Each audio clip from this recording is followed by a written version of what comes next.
안녕하세요. 자유이튜브입니다. 자, 오늘은 환율 급락, 널뛰기 환율 방향성 고찰이라는 주제로 이야기를 한번 해볼까 합니다. 자, 제가 과거에 환율에 대한 이야기를 따로 한 적은 없는데요. 자, 오늘은 환율 급락 이슈가 나옴으로 인해서 한번 주제로 잡아봤습니다. 자, 이 이야기는 제가 계획하고 있는 35년 만에 찾아오는 기회 4편, 우리나라 편에서 환율과 관련된 이야기가 나올 수 있기 때문에 미리 환율과 관련된 이야기를 하는 측면도 있기 때문에 핵심적인 요소들을 잘 파악하시면 나중에 투자를 하시는데 많은 도움이 될 것으로 생각을 합니다.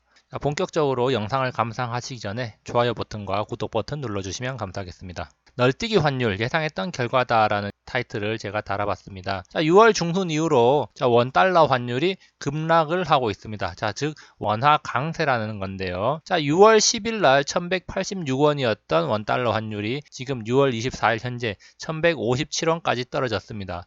자, 불과 한 달 전 5월 중순만 해도 1200원을 넘고 1300원까지 간다는 이야기들도 나왔었는데요.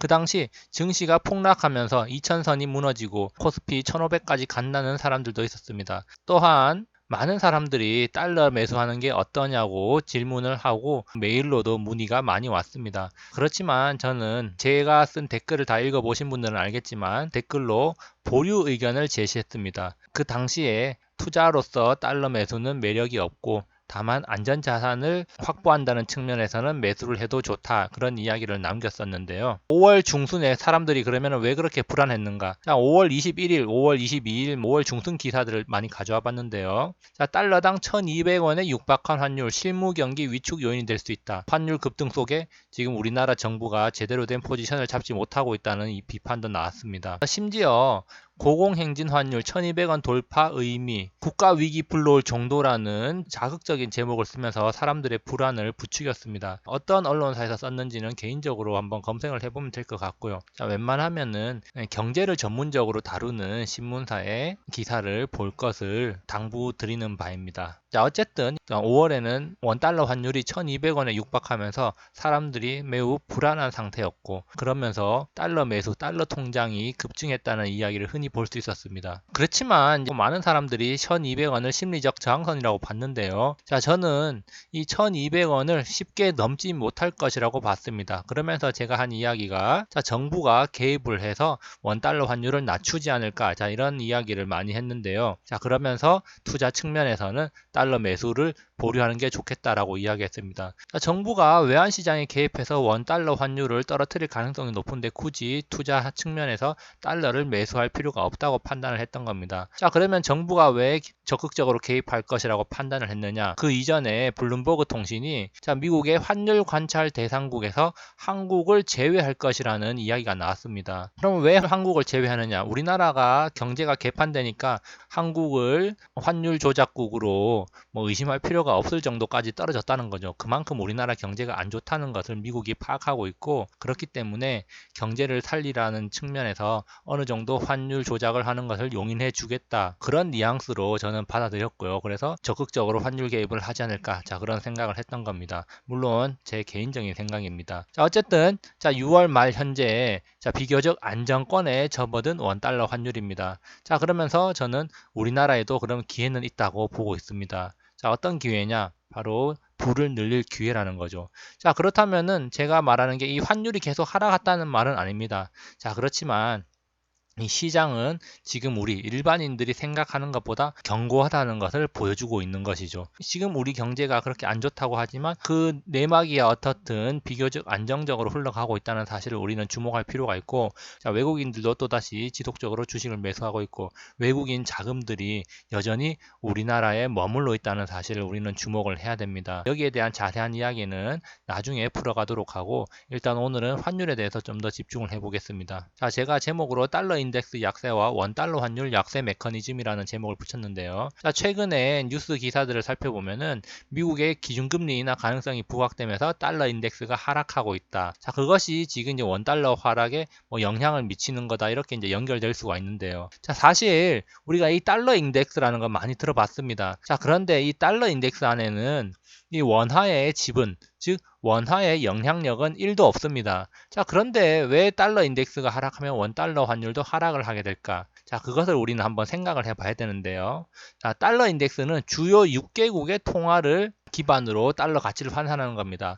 자, 그 중에서 주목해야 될 것은 바로 유로인데요. 자, 유로는 무려 57.6%의 비중을 차지하고 있고, 그 다음이 엔화로서 13.6, 파운드화 11.9%입니다. 다시 말해서 유로화가 절대적인 비중을 차지하고 있다는 겁니다. 그렇기 때문에 이 달러 인덱스는 유로화와 밀접한 관련이 있고요. 자, 그러면은 우리는 이 원화가 이 유로화와 어떤 관련이 있는지를 한번 살펴보는 게 중요하겠죠. 제가 말씀드리고 싶은 거는, 자, 우리는 이 유로화와 원화의 관계에 주목을 하는 겁니다. 물론 이 달러 인덱스의 흐름이 어떻게 흘러가는가 중요합니다. 그렇지만 좀 더 디테일하게는 이 유로화의 흐름, 즉 유럽 경제의 흐름이 우리나라에 어떤 영향을 주는가, 그 관계를 주목할 필요가 있다는 것이죠. 자, 그래서 제가 차트를 한번 준비해 봤습니다. 자, 2017년 1월부터 지금 현재까지 약 1년 반 정도 유로 달러, 그 다음 원달러, 달러 인덱스 복합 차트입니다. 자, 여기 파란 선은 바로 유로 달러 차트고요. 자, 여기 보라색이 원달러, 자, 여기 빨간 선이 달러 인덱스 차트입니다. 자, 그런데 우리가 여기서 잘 보시면은 지금 이 파란 선하고 이 빨간 선이 완전히 반대로 움직인다는 걸 볼 수가 있습니다. 꼭 데칼코마니 같이 겹치면은 서로 겹쳐지겠죠. 자, 이 선을 기준으로, 이 기준점 2017년 1월을 기준으로 이 중간에 선을 딱 긋고 보면은 파란 선이 이렇게 흘러가고 이 빨간 선은 반대로 이렇게 흘러가죠. 다시 말해서 지금 유로 달러와 달러 인덱스는 거의 완벽하게 반대로 움직인다는 거 확인할 수 있습니다. 그렇기 때문에 달러 인덱스가 하락을 하면은 유로는 올라가게 되는 거죠. 보라색 선이 바로 원달러 환율인데요.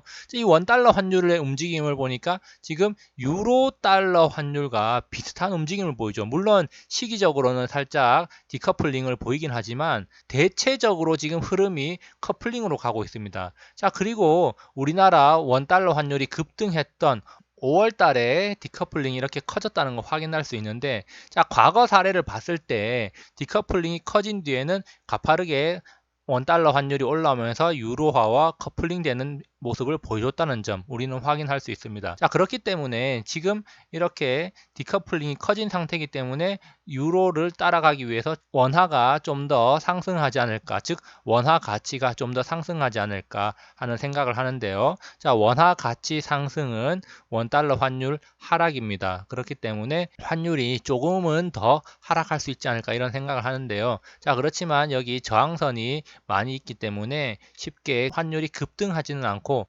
낮아도 1130원 선에서 1180원 사이에 횡보 흐름을 보이지 않을까, 자, 이런 생각을 개인적으로 하고 있는데요. 그것은 나중에 한번 지켜봐야 될 일입니다. 어쨌든 우리가 앞선 차트에서 주목해야 될 점은 달러 인덱스와 유로화 가치가 반대로 움직인다는 거 우리가 확인했고요. 그리고 유로화와 원화는 동조 현상을 보인다는 것도 확인을 했습니다. 자, 그렇다면은 유럽의 경기가 우리나라 경기와 밀접한 관련이 있다는 것도 우리가 유추를 할 수 있는데요. 자, 유럽이 지금 어떤 행보를 보이고 있느냐? 자, 유럽은 최근에 양적 완화를 또 시사하고 경기 부양에 적극적으로 나선다고 언급을 했습니다. 그러면서 6월 19일 기사인데요. 유럽 증시가 경기 부양, 무역 협상 재개 소식에 급등하고 있다. 그러면서 또 한 가지 미국이 금리나 유럽은 양적 완화, 각국 중앙은행이 경기 부양으로 선회를 하고 있다 그러면서 유럽 경기를 본격적으로 살리려고 움직임을 보이고 있습니다. 자, 마찬가지로 자, 우리나라도 경기를 살리기 위해서 움직이고 있다는 사실, 자, 제가 과거 영상에서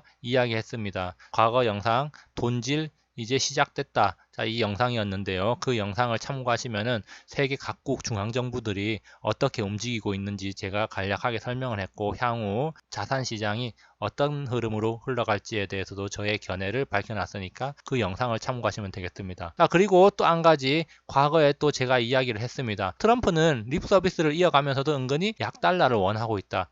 사실상 대놓고 원하고 있다고 봐도 무방하지만 지금은 예전처럼 대놓고 약달러를 원하는 게 아니라 립 서비스를 이어가면서 은근히 약달러를 만들려고 노력을 하고 있습니다. 자, 트럼프가 약달러를 만드는 이유는 과거의 레이거노믹스 시절을 떠올리게 하는데요. 트럼프 정책의 많은 부분이 과거 레이거노믹스 시절을 모방하고 있다. 그런 분석이 많고 실제로도 지금 비슷하게 흘러가고 있다는 점 우리는 주목할 필요가 있습니다. 자, 결국에는 지금 미국은 혼자 잘 먹고 잘 사는 거 그것을 바라는 게 아니라고 봅니다. 모두가 다 같이 잘 살아야지 그 파이가 그만큼 커지고 거기에서 미국이 가져갈 수 있는 파이가 더 커지는 거죠. 자, 그래서 지금 경제가 이렇게 어렵고 암울하다고 생각을 하지만 여러 가지 경제 지표들을 살펴보면은 바닥을 다지고 있고 지금 반등하고 있는 게 상당히 많습니다. 자, 그렇기 때문에 우리나라 국내 증시도 지금 전혀 암울하지 않다고 저는 이야기하고 싶은데요. 자, 그래서 기회가 있다고 저는 예전부터 이야기를 해왔습니다. 제가 이 35년 만에 찾아오는 기회 4편 우리나라 편에서 이야기를 한번 풀어나가려고 계획하고 있기도 합니다. 자, 그때 가서 좀 더 자세히 이야기를 한번 나눠보도록 하고요. 자, 미국이 원하는 것은 바로 미국이 이끄는 보호무역주의다라고 이야기를 했습니다. 즉 미국이 이끄는 보호무역주의란 미국을 따르지 않는다면 그냥 죽여버리는 거죠. 예를 들면 중국, 터키, 이란 이런 나라들이고요. 자, 그래서 미국은 판을 깔고 있습니다. 다 같이 잘 살기 위한 판이라는 말이죠. 셰일오일을 바탕으로 국제 유가를 안정시킬 것이고 안정적인 인플레이션을 유도하고 이것은 바로 골디락스의 기초가 될 수가 있습니다. 또한 달러 패권을 지속적으로 유지하고 있는데 자, 이것은 세계 경제 시스템을 유지하면서 발전을 도모하는 바로 미국의 큰 그림이라고 할 수가 있겠죠. 자, 그렇기 때문에 우리는 이런 미국이 판을 깔아주고 있는 곳에서 살아남아서 부를 취해야 된다고 제가 지금 많은 영상을 통해서 이야기하고 있습니다. 그러면은 다시 환율로 돌아와서 우리가 주목해야 될 것, 달러 인덱스의 방향은 바로 유로 달러와의 역의 상관관계에 있다는 사실 우리는 기억을 해야 됩니다. 자, 그러면 우리가 투자를 하는 데 있어서 원화 환율이 유로와 동조된다는 점을 명백히 인식을 하고 있어야 됩니다. 그렇기 때문에 좀 더 엄밀히 따지자면은 유로 달러 관계를 좀 더 주시를 할 필요가 있다. 왜? 우리나라 원화는 유로와 동조화하는 경향이 강하기 때문에 유로 달러가 어떻게 흘러갈 것인지를 예측해보고 대응하면은 우리나라 환율에 대한 예측도 가능할 수가 있고 거기에 따른 대응도 좀 더 유연하게 할 수 있을 걸로 생각이 됩니다. 자, 그리고 또 한 가지 좀 더 주목해야 될 거. 자, 우리나라는 지금 환율 조작국, 관찰대상국 깜도 안 된다는 사실입니다. 자, 이 말은 무슨 말이냐? 비교적 자유롭게 환율 운용이 가능하다는 겁니다. 즉, 우리나라 정부가 우리나라 경제에 유리하도록 환율을 살짝 조작해도 미국이 그냥 눈 감아 준다는 말이죠. 그렇기 때문에 달러 인덱스가 만약에 지속적으로 하락한다고 해도 우리나라는 하방 경직성을 만들 수가 있는 겁니다. 환율이 계속 하락하지 않도록 정부에서 조절을 해도 미국이 좀 봐줄 수 있다는 거죠. 자, 이 말은 수출 기업에 매우 유리한 상황이 만들어질 수 있다. 자, 이런 말인데요. 자, 이 점을 우리가 주목할 필요가 있습니다. 그래서 이 방향성과 투자 마인드라는 제목 제가 한번 붙여봤습니다. 자, 환율 폭등 폭락은 우리가 걱정해야 될 문제가 아닙니다. 이것은 적절히 알아서 좋은 환경이 만들어질 거라고 생각하고요. 자, 우리가 걱정해야 되는 것은 바로 스스로가 투자 마인드를 잘 갖추고 있느냐 하는 것입니다. 특히 제가 자주 말씀드리는 거 조바심을 버려야 됩니다. 이 눈앞에 보이는 게 전부가 아니란 말입니다. 그렇기 때문에 우리는 항상 마인드 컨트롤을 연습을 해야 됩니다. 자, 이것은 정말 힘든 것입니다. 그렇기 때문에 꾸준히 스스로를 단련해야 된다는 거 항상 연습하면서 단련을 해야지 나중에 큰 시세에서 부를 거머쥘 수 있을 거라고 생각을 합니다. 자, 앞서 제가 달러 매수에 대한 이야기 잠깐 했었는데요. 자, 5월 달에 달러가 폭등할 때 많은 사람들이 저한테 달러 매수에 관해서 문의를 했습니다. 자, 경제는 망해가고 있고 불안한 마음에 지금이라도 달러를 사야 되는 것 아닐까요? 많은 사람들이 그런 이야기를 했는데요. 자, 그렇지만 지금은 어떻습니까? 자, 지금 한 달 정도 지난 이 시점에 어떻습니까? 오히려 사람들은 안 사서 다행이다라고 이야기하는 사람들도 있고 너무 고점에 산 것 같다. 지금 손절해야 되는 거 아닌가 하면서 걱정하는 사람들도 있습니다. 중요한 사실은 지금은 달러 매수에 대해서 아예 관심이 없다는 거죠. 왜? 달러가 계속 떨어지니까 사봐야 더 떨어질 수도 있어 라는 생각 때문에 아예 관심조차 없다는 겁니다. 자, 근데 우리는 이러면 안 됩니다. 오르네? 살까 말까 하면서 떨어지겠지. 계속 오르네? 아까 살걸. 오르네? 사자. 고점에서 잡는 거죠. 그런데 사고 나니까 잠시 조정을 합니다. 역시 내가 사면 안 돼. 그러면서 그래도 좀 산지 얼마 안 됐으니까 한번 기다려보자 이런 마음 가지고 있죠. 자, 그러니까 잠시 조정 후에 또 올라가죠. 와, 역시나 오르는구나. 가자 했는데, 자, 그런데 반짝 상승 후에 떨어지기 시작하죠. 자, 그러면서 이제 그때부터 시작이 됩니다. 존버가 시작이 되는 거죠. 계속 떨어집니다.